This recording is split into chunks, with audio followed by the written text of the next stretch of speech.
제가 초등학교 다니던 시절에요. 한 6학년 때인 것 같아요. 학교에 신문이 보급이 됐었습니다. 어린이 조선일보인데 그때는 소년 조선일보라고 그래서 학급당 한 2장 또는 1장씩 그렇게 배정이 돼서 아이들이 쉬는 시간에 신문을 돌려가면서 읽었던 기억이 납니다. 근데 그 중에서 제가 제일 좋아했던 코너가 있는데 그림 찾는 코너입니다. 숨은 그림 찾기. 아마 여러분들도 신문 순서가 돌아오면은 숨은 그림 찾는데 열중하신 분들이 계셨으리라 생각이 됩니다. 근데 조금 늦게 신문 차지가 되면 이미 친구들이 전부 찾아가지고 연필로 동그라미를 다 그려놔서 보기만 해도 숨은 그림이 어디 있는지 알 수 있는 그런 숨은 그림 찾기 코너가 대단히 흥미롭고 재미를 주었던 것 같아요. 여러분, 우리 인생도 결국 보면은 숨은 그림 찾기가 아닌가 그런 생각을 하게 됩니다. 하나님께서 우리 인생과 삶 여정 곳곳에 숨은 그림들을 감춰 놓으셨는데 그것을 찾아가는 것이 우리 인생의 삶의 또 한 모습이 아니겠는가. 근데 어린이 신문에 언제부터인지 숨은 그림 코너 옆에 또 다른 코너 하나가 붙어 나오더라고요. 무슨 그림 찾기죠? 틀린 그림 찾기. 처음 보는 것처럼 이렇게 들으시네요. 그림을 똑같은 걸 얼뜻 보면은 2개를 그려놨는데 가만히 보면은 한쪽 그림에 틀려 있는 그림이 있습니다. 틀린 그림 찾기. 여러분이 틀린 그림 찾기가 어떻게 보면 우리 신앙적인 그림 찾기 모습이 아니겠는가. 예수님께서 우리들에게 보여주시는 원본의 삶이 있는데 그 삶에 우리를 비춰보아서 내 삶에 틀린 것이 어디 있는가. 우리 주님의 모습과 나는 무엇이 다른가. 하나님께서 원하시는 내게 기대하시는 그 모습하고 지금 실제 내 모습하고 무엇이 다른가. 그것을 찾아서 교정해 가는 것이 우리 신앙적 여정이 아니겠는가. 결국 우리 신앙은 이 2개의 그림 찾기 같아요. 하나는 하나님이 감춰 놓으신 숨어있는 축복과 보물을 찾는 것. 그리고 우리 하나님께서 보여주시는 신앙의 삶의 원형에다 우리를 비추어서 내 자신의 틀린 부분이 어디 있는가, 내 자신의 조금 모자라는 부분이 어디 있는가 찾아가는 것이죠. 여러분, 오늘 본문 31절 말씀을 이런 개념을 가지고 여러분 같이 한번 읽어보십시다. 31절 말씀입니다. 같이 봉독합니다. 예수께서 다시 두로 지경에서 나와 시돈을 지나고 데가볼리 지경을 통과하여 갈릴리 호수에 이르시매. 아멘. 여러분이 두로 지역, 시돈 지역, 데가볼리, 갈릴리 지역은 예수님께서 이미 한 번 지나갔던 지역입니다. 그래서 오늘 본문 31절도 다시 그런 말을 덧붙이고 있습니다. 거기에 이 31절에 초점이 있다는 겁니다. 예수님께서 한 번 지나가셨던 그 지역을 왜 또 다시 지나가시는가? 거기를 눈여겨보라는 것이죠. 예수님은 이미 두로 지역을 다녀오셨습니다. 시돈 지역을 다녀가셨습니다. 데가볼리 지역, 갈릴리 지역, 게네사렛 호숫가 지역 모든 지역을 주님은 이미 한 번 다녀가시고 다시 그 길을 지나가시게 됩니다. 처음 주님께서 두로 지역을 지나고 데가볼리 지역을 지나고 갈릴리 지역을 지날 때 그들은 주님으로부터 놀라운 말씀들과 주님이 행하신 기적들을 목격하게 됩니다. 그 넓은 게네사라 평야에서는요, 예수님께서 오병이어를 가지고 5,000명을 먹이는 기적을 베푸신 거예요. 그 사람들이 예수님이 기적을 베푸자 어떻게 했습니까? 저분이야말로 우리의 왕이 되실 분이다. 저분이 우리의 임금이 되면 우리의 의식주 문제가 해결되겠다. 우리 인생이 가지고 있는 가장 본능적인 문제, 기본적인 문제를 저분이라면 해결해 줄 수 있겠다. 그래서 모든 사람들이 예수님을 임금 삼으려고 할 때 주님께서 조용히 떠나신 곳이 어디입니까? 바로 그 지역 갈릴리 게네사렛 호숫가 지역이었습니다. 여러분, 주님께서 두로 지역을 지나가면서 많은 병자들을 고치시고 그들의 삶의 고통들을 해결해 주셨습니다. 시돈 지역을 지나면서 주님은 이미 기적을 베풀어 주셨습니다. 그리고 그들을 향해서 얘기합니다. 내가 이곳에 약한 자들을 고치러 왔다고 말씀하시고 병상체로, 침상체로 병든 자를 메고 올 때 예수님 옷에 손을 대는 사람들을 게네사렛 동네에서 잔치가 이루어지고 두로와 시돈 지역의 예수님으로 말미암아 병고침과 놀라운 기적의 역사들이 일어나게 되었습니다. 몰랐던 것들을 예수님을 통해서 그들은 발견하게 되었습니다. 이런 관점에서 보면 여러분, 예수님을 처음 만난 갈릴리 사람들, 게네사렛 사람들, 두로와 시돈의 사람들, 대가볼리 온 지경에 있는 사람들은 예수님을 처음 만났을 때 그들은 인생의 가장 큰 보물을 만나게 되었던 것입니다. 그들은 숨은 그림을 정말 기적같이 보물을 찾아낸 사람들이었습니다. 그리고 얼마간의 시간이 지났습니다. 예수님은 궁금해졌습니다. 인생의 가장 큰 보물을 찾은 사람들이 지금은 어떻게 살고 있을까? 인생의 가장 값진 축복을 발견한 사람들, 인생에서 가장 귀한 것을 소유하고 그것을 목격하고 그것을 안 사람들이 내가 이전에 이곳에 왔을 때 나를 향해서 고백하고 나를 쫓겠다고 결심하고 따르던 수많은 무리들, 그들이 지금은 어떻게 되어 있을까? 주님에게는 꽤나 궁금하셨습니다. 그래서 오늘 본문에 보면 주님은 다른 길로 가실 수도 있는데 구태여 그 길을 선택하셔서 다시 그 길을 지나가기 시작합니다. 두로를 지납니다. 시돈을 지납니다. 대가볼리를 지납니다. 그리고 갈릴리 호수에까지 이르렀습니다. 여러분, 주님이 마음이 기뻤을까요? 아니면은 낙심되셨을까요? 오늘 성경 말씀의 의미를 보면 주님은 그렇게 기쁘지 않으셨던 것 같습니다. 왜 그렇습니까? 주님을 만났던 그 사람들이 예전에 주님을 만났던 그 감격, 그 기쁨, 예수님을 보물로 여기고 소유했던 그 사람들이 이제는 예수님 없이 살아가는 사람들이 되고 말았던 것입니다. 여러분, 이것에 대해서 32절이 그렇게 말씀을 덧붙여서 설명합니다. 사람들이 귀먹고 어눌한 자를 예수께 데리고 나와, 그렇게 얘기합니다. 오늘 성경은 귀먹고 어눌한 사람 한 사람을 데리고 나왔다라는 사건 얘기를 하는 것 같지만 실제로는 무슨 얘기를 하고 싶은 겁니까? 예수님을 만났던 그 사람들이 결국 어떻게 된 겁니까?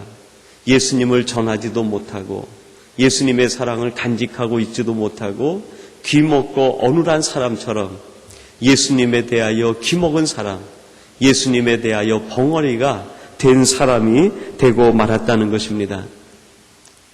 숨은 그림은 찾았지만 예수님이 볼 때 너무나 틀린 그림을 가지고 살아가는 사람들. 여러분, 우리는 어떻습니까? 이미 우리들은 예수님을 만난 감격이 있습니다. 예수님을 소유했던 기쁨이 있습니다. 예수님이 내 인생의 가장 큰 보물이고 예수님을 만난 것이 내게 축복이고 이제 내가 오직 주님만을 높이고 주님만 생각하며 살겠습니다. 그 고백을 드렸던 사람들이 오늘 우리들 아닙니까? 주님께서 우리에게 다시 와보고 싶은 거예요. 내가 일전에 그런 고백을 했는데, 전에 내가 이런 고백을 했는데, 전에 내가 이런 마음의 감격을 가졌는데 지금 너의 마음은 어떻니? 내 모습은 어떻니? 주님이 우리를 찾아보고 싶으신 것이죠. 주님이 우리를 다시 찾았을 때 주님이 말씀하고 싶어 하시던 그 모습, 주님이 보고 싶어 하시는 그 모습과 우리가 일치될 때 성도의 모습을 간직하고 건강한 신앙인의 모습을 간직하고 주님의 마음에 합한 사람으로 있을 때 주님이 우리를 보시고 기뻐하실 것 아닙니까? 주님이 다시 우리를 찾아오셨는데 혹시 우리가 귀먹고 어눌한처럼 사람처럼 되어 있다고 하면 주님을 실망시키는 사람이 되고 말 것입니다. 우리는 이런 면에서 두 가지의 정말 성공적인 삶을 살아야 될 것 같아요. 숨은 그림 찾기에도 성공하는 사람, 그리고 틀린 그림 찾기에도 우리는 정확하게 찾아서 우리의 모습을 교정해서 주님 보시기에 아름다운 모습을 갖고 유지해야 되는 것이 아니겠는가. 여러분, 이런 관점에서 오늘 본문 말씀이 주는 몇 가지 메시지를 함께 나누고자 합니다. 첫 번째는 보잘것없어 보이더라도 주님께 맡기면 기적이 일어난다는 것입니다. 작은 거 보잘것없는 것도 주님께 맡기라. 내 삶이 무엇이든지 그것을 내게 맡기라라는 주님의 음성이 오늘 우리에게 주시는 첫 번째 메시지라고 할 수 있습니다. 여러분, 33절 말씀인데요. 우리 같이 한번 봉독하겠습니다. 33절입니다. 예수께서 그 사람을 따로 데리고 무리를 떠나사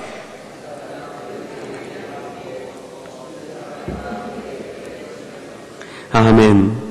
손가락을 그의 양귀에 넣고 침뱉어 그의 혀에 손을 대시며 그랬습니다. 오늘 33절은 두 가지 행동이 하나로 묶여서 하나의 구조를 이루고 있어요. 전반부에 보면은 예수님이 그 귀먹고 어눌한 사람을 따로 데리고 무리를 떠나서 어느 곳으로 데리고 갔다 하는 말로 되어 있습니다. 귀먹고 어눌한 사람을 주님이 따로 분리시켰다. 따로 떼어 놓았다. 무리를 떠나서 어느 곳에 이르게 했다 하는 것으로 되어 있습니다. 주님께서 이 귀먹고 어눌한 사람을 따로 떼어 놓았는데 이 귀먹고 어눌한 사람을 우리가 이 본문의 전체 의미로 보면 어떤 사람이라고 할 수 있겠습니까? 이전에 주님을 만난 감격이 있는 사람, 주님 앞에 열정적인 신앙을 고백했던 사람, 예수님을 내 인생의 참된 보물이요 축복이라고 예수님이 가장 귀한 분이라고 고백했던 그 사람, 그 사람이라고 우리가 그렇게 규정 지을 수 있을 것입니다. 그러나 그가 예수님이 없는 동안 하나님의 음성을 듣지 못하고 예수님을 바로 증거하지 못하는 그러한 사람으로 변해 있었습니다. 이 사람을 주님이 따로 떼어 놓으셨다. 사람으로부터 분리시키고 세상으로부터 분리시키고 무리로부터 주님께서 이 사람을 분리시키셨다는 것입니다. 주님을 더욱 닮게 하기 위해서 주님께서 취하신 조치죠. 떠나게 했습니다. 분리시켰습니다. 무엇으로부턴가 격리시켰습니다. 그리고 오직 주님만을 바라보게 했던 것입니다. 여러분, 주님께서 오늘 이 말씀을 통해 우리에게 하시고자 하는 음성이 무엇입니까? 내가 온전한 사람, 건강한 그리스도인이 되기 위해서 떠나야 할 곳이 있다. 내 삶에서 무엇인가 분리되어져야 하는 것이 있다. 내가 이곳으로부터 따로 떼어짐을 받아야 되겠다 하는 것이 있다는 것입니다. 오늘 주님께서 우리에게 말씀하시는 내가 떠나야 되는 곳, 내가 분리되어져야 되는 곳, 내가 따로 떼어놓아야 되는 것, 그것이 무엇인지 한번 우리 스스로 생각해 보기를 바랍니다. 박노해 씨가 이런 말을 했습니다. 가시나무 옆에는 있던 길도 없어지는데 가실나무 밑에는 없던 길이 생긴다. 가시덤불이 많이 있으면 길이 있던 것도 없어진다는 거예요. 근데 과실나무 밑에는 길이 없었는데 과실이 주렁주렁 밀리게 되면 거기에 길이 열리게 된다는 거죠. 지금 내가 떨어져야 되는, 내가 분리시켜야 되는 가시는 무엇인가? 주님과 나 사이에 열려있던 길, 그 길이 점점 묻혀지고 없어지게 만드는 가시 같은 것이 무엇인가? 거기에서부터 우리가 떨어져 나와야 된다는 거예요. 그리고 열매를 맺게 하시는 주님, 그 안에 들어갈 때 거기에서 비로소 우리에게 길이 열리게 된다는 것입니다. 사도 바울은 빌립보 3장에서 이런 고백을 합니다. 그러나 무엇이든지 내게 유익하던 것을 내가 그리스도를 위하여 다 해로 여길 뿐더러 또한 모든 것을 해로 여김은 내 주 그리스도 예수를 아는 지식이 가장 고상함을 인함이라. 내가 그를 위하여 모든 것을 잃어버리고 배설물로 여김은 그리스도를 얻고 그 안에서 발견대로 함이니. 사도 바울은 예수 그리스도와 함께 더 풍성한 열매를 맺고 온전한 사람, 건강한 그리스도인으로 살기 위해서 해로 여기는 모든 것들을 따로 떼어서 버렸다고 그렇게 고백을 합니다. 여러분, 작은 것이지만 우리를 붙잡는 세상적인 것이 있다고 하면 거기서부터라도 우리는 분리가 되어져야 합니다. 아주 사소한 것이라도 우리를 붙잡고 있는 세속적인 것이 있다고 하면 거기에서부터 우리는 분리가 되어져야 됩니다. 여러분, 심리학적으로 어린아이들이 자라나게 되면서 이 감정을 잘 처리하지 못하면 그 아이가 온전히 살아지 못하고요. 커서도 성인 아이의 마음 상태를 갖는다고 그래요. 그게 이제 발달 심리학에서 얘기하는 건데 어린아이들이 자라면서 어디에서 분리가 되어져야 되냐면은 자기의 유아기적인 감정에서부터 분리가 되어져야 되는 거예요. 근데 이 유아기적인 감정에서 분리가 되지 못하면 커서도 성인 아이가 되는 거예요. 왜 마마보이라고 그러잖아요? 그렇게 되는 거죠. 우리들이 유아기적인 신앙에서 장성한 분량의 성장된 성숙한 크리스찬이 되기 위해서는 유아기적인 우리의 삶에서부터 분리가 되어져서 장성한 분량에 이르러야 되는데 이 분리가 되지 않으면 이 결별이 이루어지지 않으면 그런 일이 일어나지 않는다는 거예요. 구본영 씨가 그런 말을 했습니다. 익숙한 것으로부터의 결별이다.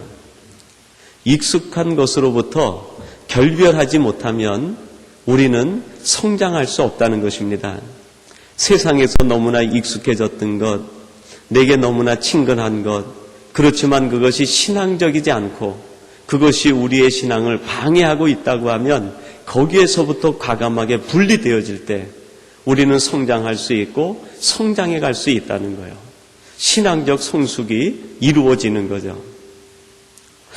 대구에 있을 때요, 그 대구 지하철이 있습니다. 그 대구 지하철 전체에 선교회가 있는데요, 매달 한 번씩 모임을 갖습니다. 그 신우의 모임에 가서 예배 드려달라고 그래서 제가 가서 설교를 하러 찾아갔었는데요, 그 대기실에서 예배를 준비하고 있는 사이에 기다리고 있는데 그 사무실에 이렇게 표가 붙어 있더라고요. 그게 이제 지하철 선교회의 표인가 봐요. 근데 그 표가 아주 의미가 있어서 제가 이렇게 메모를 해가지고 왔었습니다. 그 표가 세 가지로 되어 있어요. 첫째는 나부터, 두 번째는 지금부터, 세 번째는 할 수 있는 것부터. 아주 간단하면서도 굉장히 그 신앙적인 의미를 담고 있는 것 같아요. 나부터. 여러분, 신앙적 성숙은요, 나부터 먼저 이루어 가야 됩니다. 우리를 붙잡고 있는 그 무엇으로부터 내가 먼저 분리가 되어져서 성숙해져 가야 되는 거죠. 그리고 지금부터 하나님께 말씀을 도전받는 그때부터, 깨달음을 얻는 그때부터 우리의 신앙의 도전이 이루어져야 된다는 겁니다. 그리고 너무 거창한 꿈을 세우지 말고요, 지금 내가 할 수 있는 그 작은 것에부터 결단하고 시작할 때 그 일이 나중에 심히 창대해지는 것 아니겠습니까? 오늘 주님께서 우리에게 하시는 말씀이 보잘것없는 것이라도 주님께 맡기면은 거기에 기적이 일어난다. 여러분, 반대로 얘기하면 어떻게 됩니까? 보잘것없는 것이라도 그것이 너의 신앙을 붙잡고 있으면은 결국 너는 귀먹고 어눌한 사람이 된다는 거예요. 작은 것이지만 거기에 매여 있으면 우리는 결국 옛사람으로 돌아가게 되는 거예요. 그러나 작은 것일지라도 그것을 주님께 맡기면 거기에서 능력과 기적이 일어나게 된다는 것입니다. 여러분, 그것이 33절 후반부에 말씀하시고 있는 말씀의 내용입니다. 손가락을 그의 양귀에 넣고 침뱉어 그의 혀에 손을 대시며 그랬습니다.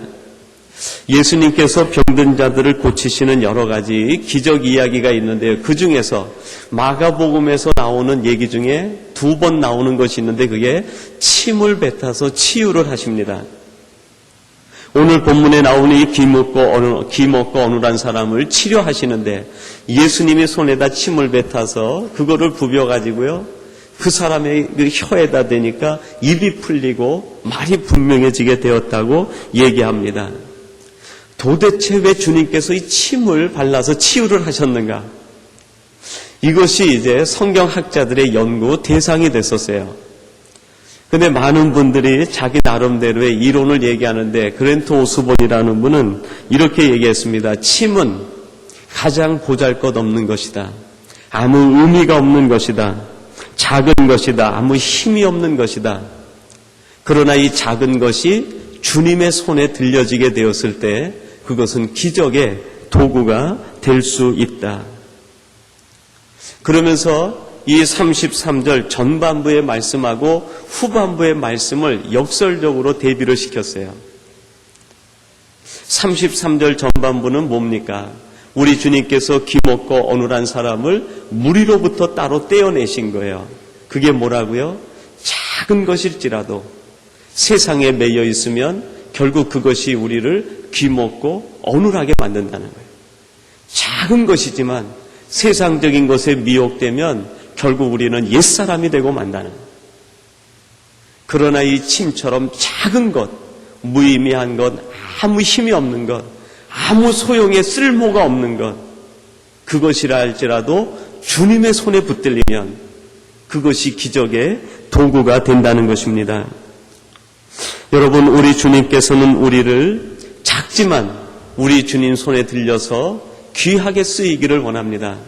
우리 자신이 작은 존재요, 무의미한 존재요, 연약한 존재일지라도 우리 자신이 주님의 손에 붙들리게 되면 우리 자신이 누나온 우리 주님의 기적의 도구가 될 수 있다는 것입니다. 그 태국의 무앙뱅이라는 지역이 있는데요. 그곳에 교회를 세우게 되었습니다. 그래서 선교 일행단하고 같이 그 태국을 방문해 가지고요. 그 교회가 세워진다고 하는 그 무앙뱅이라는 동네를 찾아갔어요. 산속으로 한 4시간 정도 달려 들어가니까 산속 동네가 하나 나오더라고요. 그러면서 그 마을에 추장하고 선교사님이 저희 이제 선교 일행들을 데리고 사고만 야산이 있는데 그 야산 정상으로 저희들을 데리고 가셨어요. 그곳에 가보니까 정상 위에 말뚝 기둥 하나 박아놓고요. 조그만 그 집을 하나 지어놓은 것 같이 새 집처럼 지어놓았는데 거기에 불상 하나가 이렇게 들어있어요. 그게 이제 우상단지죠. 그리고 그 옆을 보니까 전체가 한 우리 교회 요 앞에 요 정도 크기만큼 우리 찬양단 있는 요 크기만큼 새카맣게 그 잔디가 타서 죽어 있는 거예요. 그리고 타다 남은 장작들 이런 것들이 거기에 아주 지저분하게 이렇게 흩어져 있더라고요. 그러면서 선교사님이 하시는 말씀이 목사님 이곳이 무앙뱅 교회가 세워질 자리입니다. 그래요. 그래서 저는 좀 기분이 나빴습니다. 아니 이왕이면 그 동네 한복판에 마을 중심에다 세울 것이지 그 마을에서 이렇게 좀 떨어져 있는 언덕 산에다가 왜 교회를 세우는가. 그리고 그 자리가 너무 지저분한 거예요. 거기에다가 기둥에다가 이렇게 새집처럼 만들어 가지고요. 불상도 하나 집어넣고 있으니까 아주 기분이 안 좋더라고요. 그러면서 선교사님이 하시는 말씀이 그런 말을 하세요. 목사님 이곳이 이 동네 5개 부족 마을이 있는데 그 5개 부족 마을 사람들이 사람이 죽으면 화장을 시키는 화장터라는 거예요. 이곳에 많은 사람들이 죽어서 화장을 시켰기 때문에요. 이곳이 무서워가지고 아무도 안 온다는 거예요, 이 사람들이. 근데 이 마을 사람들 전체를 개종시키고 그 사람들에게 복음을 전하려고 하면 그 사람들이 생각하는 어떤 영적인 세계에서 가장 강력한 그 영적 세계에 도전을 주지 않으면은 이 사람들이 예수를 믿지 않는다는 거예요. 너무너무 무서워하는 곳인데 이곳에다가 교회를 세워놓고 여기서 예배를 드리면 저 사람들이 생각하기에 자신들이 섬기던 무당, 그들이 섬기던 귀신, 우상들보다 더 하나님이 위대하신 분이라는 것이 눈으로 증명이 돼서 저들이 예수를 믿을 것이라는 거예요. 그러면서 이분들이 그 땅이 무서워가지고요, 땅값도 받지 않고 교회를 세운다고 하니까는 그걸 그냥 그 선교사님한테 기증을 한 거예요. 한 6개월 지나서 거기에 교회를 세우고요, 헌당식을 하는데 얼마나 감동적이었는지 몰라요. 그리고 한 1년 지나서 선교사님으로부터 선교 편지가 오는데요, 그 무왕백 나는 마을하고 인근 지역에서 사람들이 예수를 믿으러 이곳까지 온다는 거예요. 그러면서 그때 약 한 100여 명 정도, 어린아이들은 한 3, 40명 정도가 와서 예배를 드립니다 하는 보고를 하더라고요. 그리고 얼마 있다가 또 보고가 오는데 목사님이 이제 그 교회를 중심으로 해서 마을에 길이 나기 시작하고 그 교회에서 아이들을 가리키는 성경학교, 우리가 얘기하는 그 여름에 며칠하는 그런 성경학교가 아니라 매 주일마다 아이들에게 복음을 가리키고 글을 가리키는 성경학교가 정식으로 허가를 받고 시작이 됐다, 그런 보고를 하시더라고요. 그들에게는 버려진 땅이었습니다. 무서움의 땅이었습니다. 아무런 가치가 없는 땅이었는데 거기에 하나님의 교회가 세워지고 그곳을 통해서 그 지역의 5개 부족들이, 5개 마을이 예수를 알게 되고 변화되는 것을 눈으로 볼 수 있었습니다. 여러분, 작은 것이지만, 버림받았다고 생각하지만, 쓸모없다고 생각하지만 그것이 주님 손에 붙들릴 때 거기에서 놀라운 하나님의 기적과 역사가 일어나게 된다는 것입니다.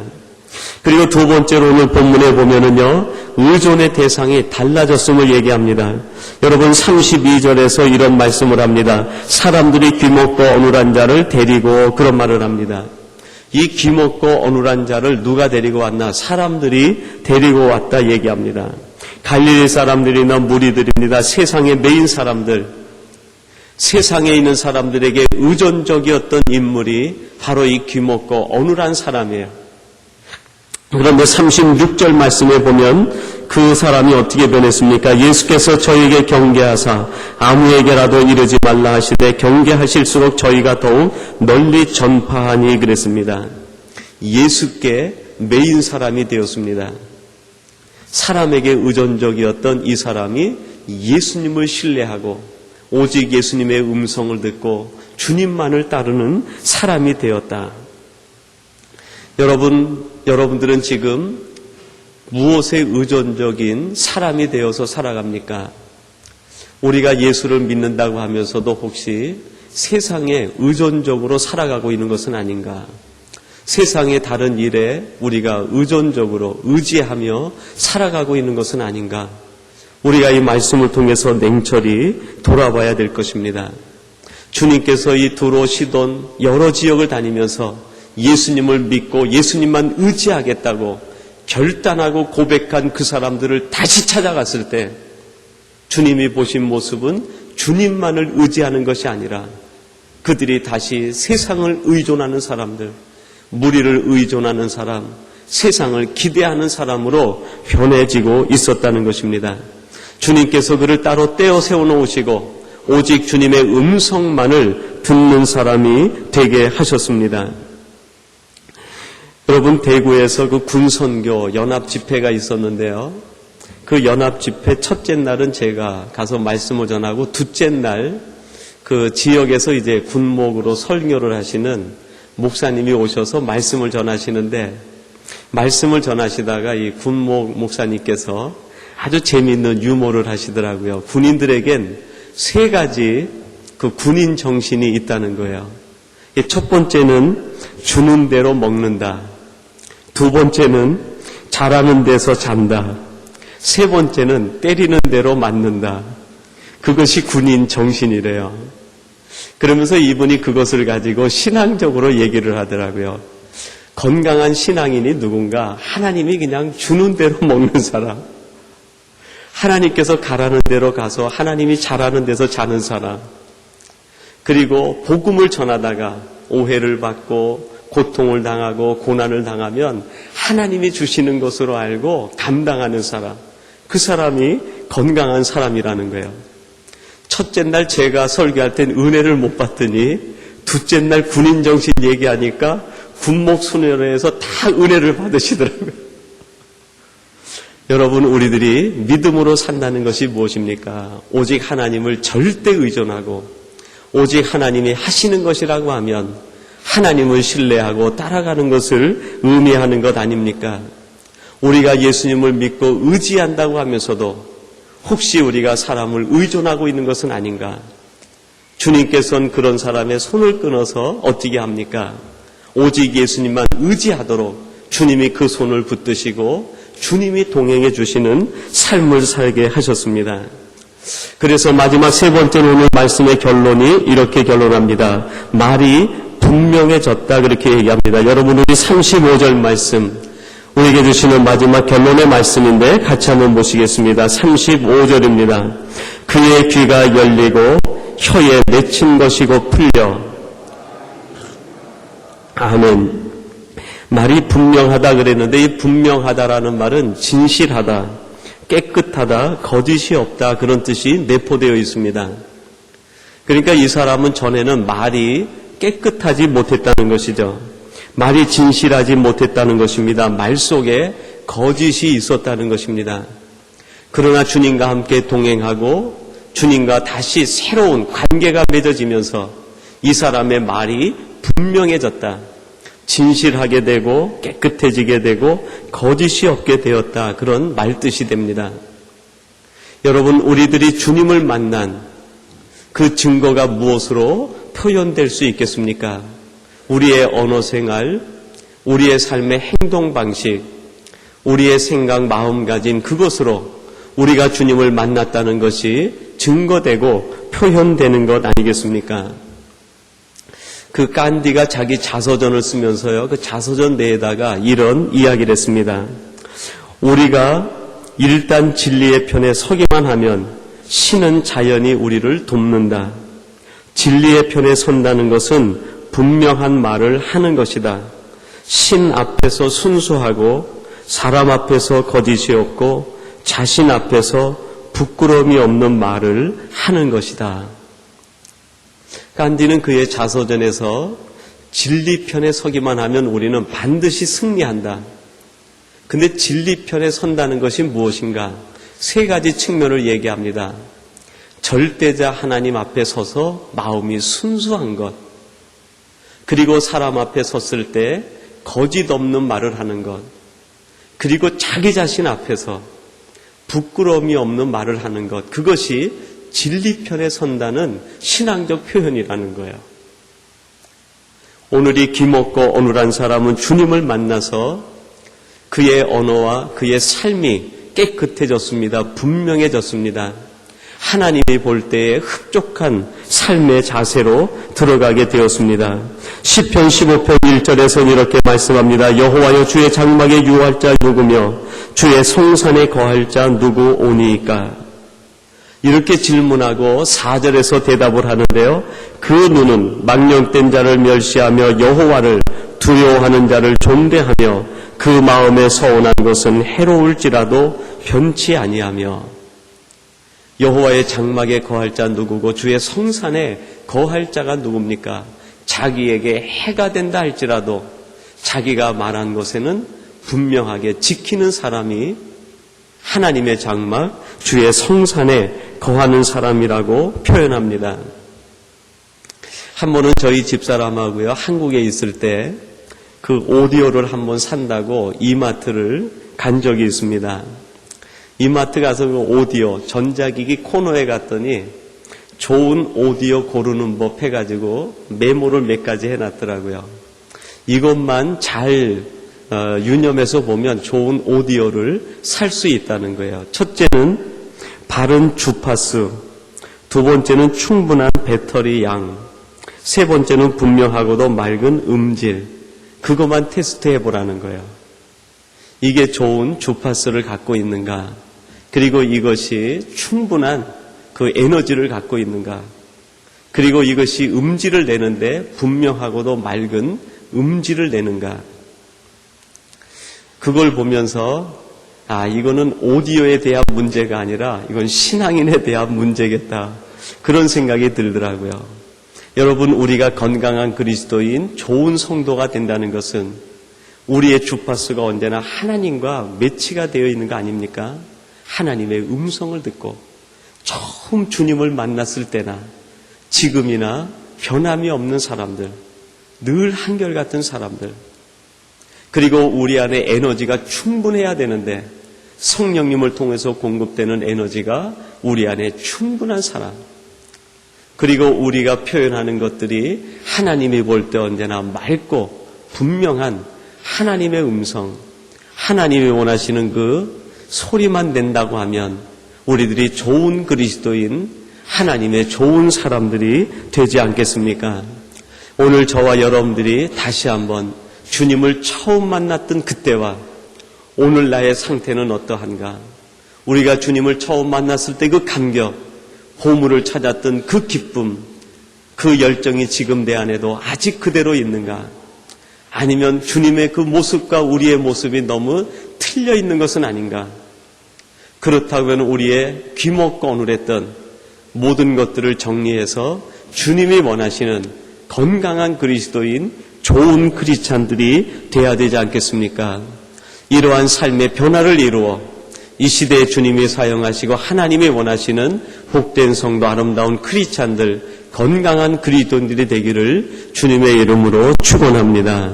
하나님 아버지 감사합니다. 저희들이 주님을 처음 만났을 때 드렸던 그 감격, 그 고백, 그것이 오늘 우리의 삶에서 어떻게 달라져 있는지 돌아보게 하여 주시옵소서. 우리의 신앙적인 모든 관심이 오직 주님께만 있게 하시고 우리를 세상에 이끌어 가려고 하는 사소한 것이라도 분리하며 끊어낼 수 있는 저희들이 되게 하여 주옵소서. 그리고 우리의 삶이 비록 작을지라도 하나님 앞에 맡김받아 기적의 도구가 되게 하여 주옵소서. 우리 안에 영적 에너지, 성령의 충만함이 늘 넘치게 하여 주시어서 우리가 표현하고 하는 모든 것들이 분명하며 맑은 하나님의 소리만이 선포되며 나타날 수 있도록 역사하여 주시옵소서. 우리 삼성의 모든 가족들이 이러한 하나님의 사람들이 되게 하셔서 이 시대 하나님이 쓰시는 존귀한 하나님의 백성 되게 주실 줄로 믿사옵고 예수님의 이름으로 기도하옵나이다. 아멘.